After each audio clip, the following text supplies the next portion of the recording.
দেশিরা দুঃখে পরাণ যায় গো। হুম, যখন বাবা মা ডাকে যে আসো আসো দেশে আসো, কি সুন্দর করে বলতেছে মা এই সময় আসো, অনেক আম আছে, অনেক লিচু আছে, তারপরে সামনে কোরবানি, এই সময় চলে আসো। কতবার করে বলতেছে বলেন, এই গরমে তো যাওয়ার ইচ্ছা নাই।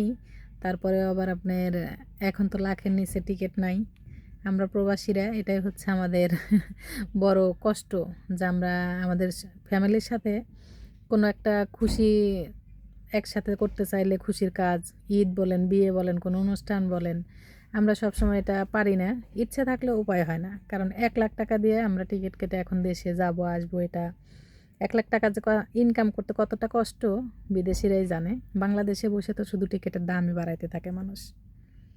দুঃখের বিষয়, বাবা মা ডাকে কত সুন্দর করে না। আমাদের তো ডাকে, আল্লাহ দুনিয়াতে বাঁচা রাখছে বাবা মা, আলহামদুলিল্লাহ। তারপরে যেতে পারি না পারি, তারপরেও আমাদের ভালো লাগে। কিন্তু যাদের দুনিয়াতে বাবা মা নাই, তাদের যে কতটা কষ্ট হয় আসলে আমি নিজেও ফিল করি। যে আমার বাবা মা হয়তো যখন থেকে দুনিয়াতে থাকবে না, তখন হুম, কেমনে চলবো, মানে এই কথাটা ভাবতেই আমার অনেক কষ্ট লাগে জানেন। তো যাদের বাবা মা নাই, তারা আসলে অনেক কষ্ট পান। তো তারা দোয়া করবেন তাদের আল্লাহ জান্নাতবাসী করুক। আর হচ্ছে যাদের বাবা মা আছে, তারা চেষ্টা করবেন যে আপনার বউ বাচ্চাকে নিয়ে আপনি দুমুঠো ডাল ভাত যাই খান না কেন, আপনারা চেষ্টা করবেন আপনার বাবা মাকে সাথে নিয়ে খাওয়ার জন্য। কারণ বাবা মার দোয়ার উপরে নাকি কোনো দোয়া হয় না। তো আপনার ওই অভাবের মধ্যে যদি আপনি আপনার বাবা মাকে এক মুঠ ভাত সাথে নিয়ে খান, অবশ্যই আল্লাহ তাআলা সেই বরকতটা আপনাকে আলাদাভাবে দেবে।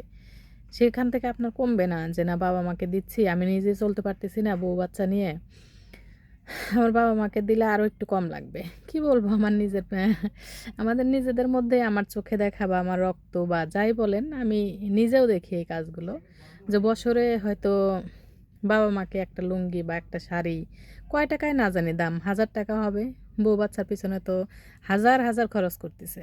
বাপকে একটা লুঙ্গি 300 টাকা দিয়ে দিলে, মাকে একটা শাড়ি 500 টাকা দিয়ে দিলে 1000 টাকাও লাগে না। এটা দিলে তারা কত খুশি, বছরে একবার যদি এক এক ঈদে করে দেয়, তাতে তারা অনেক খুশি। কারণ হচ্ছে যে দেয় না, বা যে ভালোবাসার, মেয়েদের চাইতে ছেলেদের ছেলের সংখ্যা যাদের সংসারে কম আছে, অবশ্যই সে ছেলেকে বাবা মা বেশি ভালোবাসে। তো কি বলবো, বুঝতে পারতেছেন নিশ্চয়। এটা আর খুলে বলার কিছু নাই। তো কি করার আছে, তাদের যদি মাথায় না আসে যে বাবা মাকে একটা লুঙ্গি একটা শাড়ি একটা ঈদে দেব, তারা পরবে, খুশি হবে, অবশ্যই খুশি হবে, দোয়া করবে। কিন্তু আমরা তো চিন্তা করি যে আমরা যতই দেই, সে হচ্ছে ছেলে, ছেলের তরফ থেকে যদি একটা একটা এরকম জিনিস দেয়, অনেক অনেক খুশি হয় বাবা মা, অনেক খুশি হয়। কারণ ভালোবাসা, আদর তার প্রতি বেশি থাকে, যতই তার সাথে ঝগড়াঝাটি হোক না কেন, ছেলে বলে কথা। তো আল্লাহ তালা সকলকে হেদায়েত করুক, সকলকে বোঝার ক্ষমতা দিক, সকল বাবা মাকে আল্লাহ তালা ভালো রাখুক। সবাই দোয়া করবেন সবার জন্য। ভালো থাকবেন, অনেক আনন্দে আপনারা দেশে আছেন যারা ঈদ করবেন, আর আমাদের জন্য দোয়া করবেন।